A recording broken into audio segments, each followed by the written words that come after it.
సుమన్ టీవీలో మీ business promotions కోసం ఈ కింది నెంబర్ను సంప్రదించగలరు.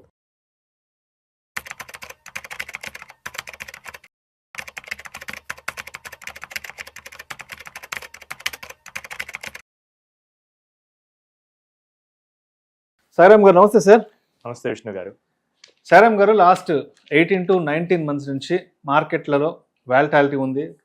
ప్రతిరోజు టీవీలు చూసినా పేపర్లు చూసినా మార్కెట్లు క్రాష్ అంటున్నారు, ఏదో బ్లడ్ బాత్ అంటున్నాము, ఇన్ని లక్షల కోట్ల సంపద ఆవిరైపోయింది, అన్ని లక్షల కోట్ల సంపద ఆవిరైపోతుంది అంటున్నాం.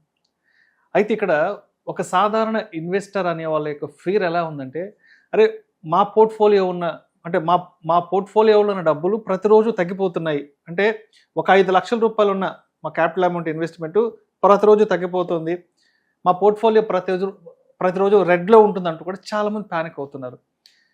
సరే, లాస్ట్ 18 మంత్స్ వరకు చూసిన మార్కెట్ ఒకటైతే లాస్ట్ 1 వీక్ నుంచి చూస్తున్న మార్కెట్ ఇంకొకలా ఉంది. ఇజ్రాయిల్, అమెరికా, ఇరాన్ వార్ చాలా ప్రత్యక్షంగా అందరం చూస్తున్నాం. మన మొబైల్ ఫోన్లో చూస్తున్నాం. యుద్ధం అంటే ఎలా ఉంటుంది అనేది మనం ప్రత్యక్షంగా చూస్తున్నాం. ఆ యుద్ధం వల్ల మార్కెట్లలో ఎటువంటి వాలటాలిటీ ఉంటుందన్నది చూస్తున్నాం. దానివల్ల బంగారం, వెండి ధరలు ఎలా పెరుగుతున్నాయో కూడా అన్ని ప్రత్యక్షంగా చూస్తున్నాం. మన కళ్ళ ముందు కనబడుతుంది మార్కెట్లో ఏం జరుగుతుంది అనేది. సో మరి ఒక రిటైల్ ఇన్వెస్టర్ అనే వాళ్ళు వాళ్ళ పోర్ట్ఫోలియోని ఈ టైంలో ఎలా రీబ్యాలెన్సింగ్ చేసుకోవాలి అంటారు, లేదంటే ఎలా చర్నింగ్ చేసుకోవాలి అంటారు, ఎలా అర్థం చేసుకోవాలి ఈ వాలటాలిటీని అసలు? సో ఫస్ట్ అసలు మనకి మార్కెట్లు ఎందుకు పడుతున్నాయో మనం అర్థం చేసుకున్నాం. సో మార్కెట్కి నచ్చని ఒకే ఒక పదం అన్సర్టైనిటీ, అనిశ్చితి. సో మీరు కనుక చూస్తే కనుక 2025 నుంచి ట్రంప్ అధికారంలో వచ్చిన దగ్గర నుంచి తను ఏం చేస్తాడో తనకే తెలియదు. సో ఈ రోజు ఒకటి అంటాడు, రేపు ఇంకోటి చేస్తాడు. రోజుకు ఒక అనౌన్స్మెంట్ తో మార్కెట్లని Modi is my great friend అన్నారు, ఇండియా మీద హెవీ టారిఫ్స్ వేశారు. సో చెప్పేదానికి చేసేదానికి కంప్లీట్ గా ఆపోజిట్లు ఉంటాయి. సో ఇలాంటి వాటిని జనరల్ గా మార్కెట్స్ డైజెస్ట్ చేసుకోలేవు, వాటికి ఇష్టం ఉండదు. సో ఈ అన్సర్టైనిటీ వల్ల మనకి కంప్లీట్ గా వోలటైలిటీ అనేది వస్తూ ఉంటుంది. ఎక్కువగా మనకి ఈ రెడ్ మార్క్స్ అనేది దీని వల్లే కనిపిస్తుంది. అండ్ రీసెంట్ గా మనకి ఈ ఇజ్రాయెల్ ఇరాన్ వార్ మీద మనకి ఎఫెక్ట్ అనేది వచ్చేసింది. సో మనకి లాస్ట్ 2-3 డేస్ లోనే మార్కెట్స్ 3 to 4% వరకు పడ్డాయి. సెన్సెక్స్ డైలీ కనీసం 1000 పాయింట్లు 1200 పాయింట్లు పడతానే ఉంది. డెఫినెట్లీ అంటే అది మెయిన్ గా ఎందుకో చూద్దాం. సో ఈ యుద్ధం జరిగినప్పుడు ఫస్ట్ జరిగేది ఏంటంటే ఆయిల్ ప్రైజెస్ మీద ఎఫెక్ట్ పడేస్తుంది. సో మనకి ప్రపంచంలో జరిగే ఆయిల్ ట్రేడ్ లో 20% మనకి హర్ముజ్ జలసంధి ద్వారానే జరుగుతుంది. ఎగ్జాక్ట్లీ. సో ఇరాన్ ఏం చేసింది, ఈ ద్వారా కనుక మీరు ఎవరైనా వస్తే కనుక షిప్స్ నేను అటాక్ చేసి క్లోజ్ చేసేస్తాము. సో దాంతో భయపడ్డారు షిప్స్ ఎవరు అంటే ఇన్సూరెన్స్ కంపెనీస్ కూడా ఆ షిప్స్ కి ఇన్సూరెన్స్ ఇవ్వడానికి ఇష్టపడలేదు. లండన్ లో ఉంటాయి ఇన్సూరెన్స్ కంపెనీస్ అన్ని. సో వితౌట్ అన్ ఇన్సూరెన్స్ ఒక $150 బిలియన్ షిప్ వెళ్ళగలదా? ఆ నష్టం భరించడం కష్టం కదా. సో అక్కడ ఆయిల్ ట్రేడ్ అనేది ఎఫెక్ట్ అయింది. ఎప్పుడైతే ఆయిల్ ట్రేడ్ ఎఫెక్ట్ అయిందో సో మనకేమైందంటే ఆయిల్ ప్రైజెస్ అనేవి పెరిగాయి. సో ఎంటైర్ సప్లై చైన్ మొత్తం డిస్కనెక్టివిటీ అయిపోయింది, డిస్టర్బెన్స్ అయిపోయింది. సో మనకేంటంటే అంతకుముందు వచ్చేదానికన్నా ఇప్పుడు తక్కువ వస్తుంది. సో పెట్రోల్ డీజిల్ ప్రైజెస్ పెరిగాయి. ఇదేం చేస్తుంది, పెట్రోల్ డీజిల్ పెరగడంతో ట్రాన్స్పోర్ట్ ఖర్చులు పెరిగాయి. ఎగ్జాక్ట్లీ. ట్రాన్స్పోర్ట్ పెరగడంతో మనకేంటంటే మన వస్తువుల యొక్క ధరలు పెరుగుతుంటాయి. సో దీనివల్ల ఏమవుతుంది, ఇన్ఫ్లేషన్ పెరుగుతుంది. ఇన్ఫ్లేషన్ పెరిగేటప్పుడు జనాలు వాళ్ళ నెక్స్ట్ ఏంటంటే ఇంపార్టెంట్ వాటి మీద స్పెండ్ చేస్తూ ఉంటారు. సో ఇప్పుడు నేను నార్మల్గా అమెజాన్ నెట్ చూస్తూ ఉంటాను, అది ఒక 1500 అనుకుంది. ఇన్ఫ్లేషన్ వల్ల అది 2000 అయింది. సో ఇప్పుడు నాకు ఖర్చులు మిగతాయి కూడా పెరిగాయి. నేను ఎంటర్టైన్మెంట్ మీద పెట్టడానికి ప్రిఫరెన్స్ చేస్తాను, నా మినిమం నీడ్స్ కోసం ప్రిఫరెన్స్ చేస్తాను, మినిమం నీడ్స్కే కదా. సో అప్పుడు ఏమైందంటే ఇలాంటి లగ్జరీ ఎంటర్టైన్మెంట్ వీటి మీద స్పెండింగ్ అనేది తగ్గిపోతుంటుంది.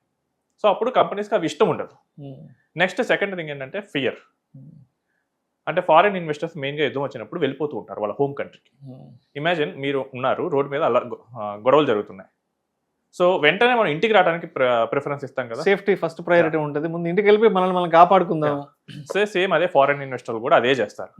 ఇక్కడ ఈ కంట్రీలో ఉండేదాని బదులు మన హోమ్ కంట్రీకి వెళ్ళి మన హోమ్ కరెన్సీలో దాచుకుందాం మనీని.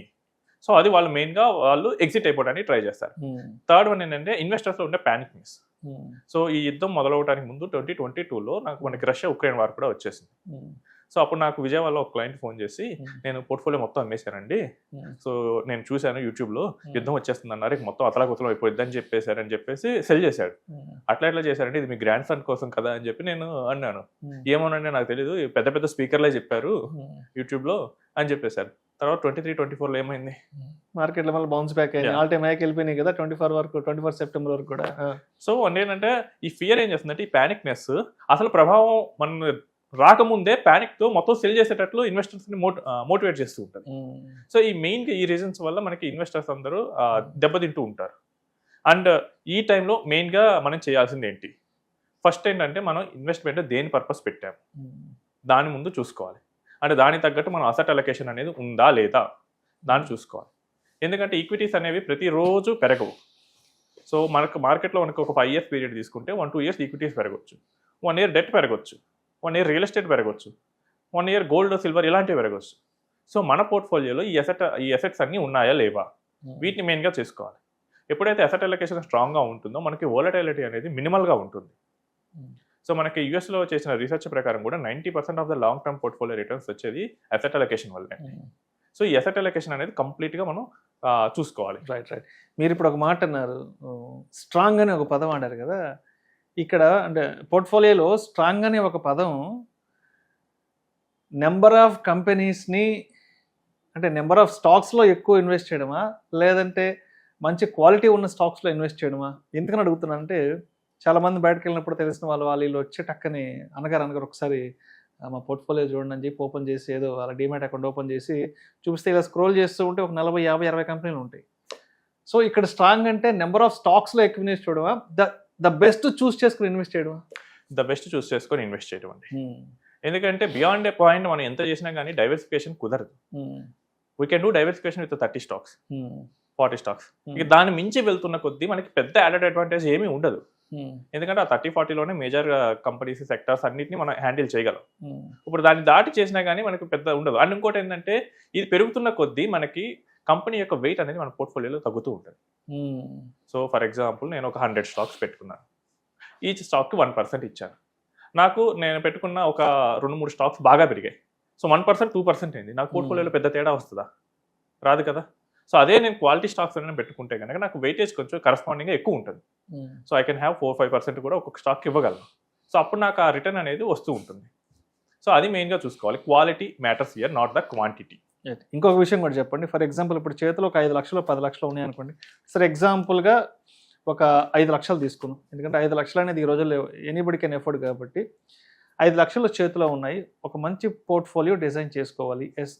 ఇక్కడ ఈ 5 లక్షల్ని సెక్టోరియల్ అలొకేషన్ అనేది ఎలా చేసుకోవాలి అంటారు? అంటే వైవిధ్యభరితంగా మన పోర్ట్ఫోలియో ఎలా ఉండాలి, ఏ సెక్టార్ని దృష్టిలో పెట్టుకొని ఫ్యూచర్లో ఈ సెక్టర్ ఎలా ఉండబోతుంది అన్నదానికి కొంచెం ముందే ఊహించి చేతిలో ఉన్న 5 లక్షల్ని ఎలా సెక్టోరియల్గా అలొకేట్ చేసుకోవాలి అంటారు?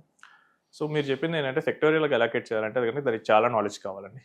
సో నాకు తెలిసి ఇన్వెస్టర్స్ వరల్డ్లో <1% మాత్రం ఈ నాలెడ్జ్ ఉంటుంది. సో మీరు దాన్ని ఐడెంటిఫై చేయాలంటే can go to A broader market index, దానిలో ఉన్న సెక్టార్స్ని విడగొట్టుకోండి. కరెంట్లీ ఫైనాన్షియల్ సెక్టార్ ఎక్కువ ఉంటుంది, సో దానిలో ఎక్కువ పెట్టాల్సి వస్తుంది.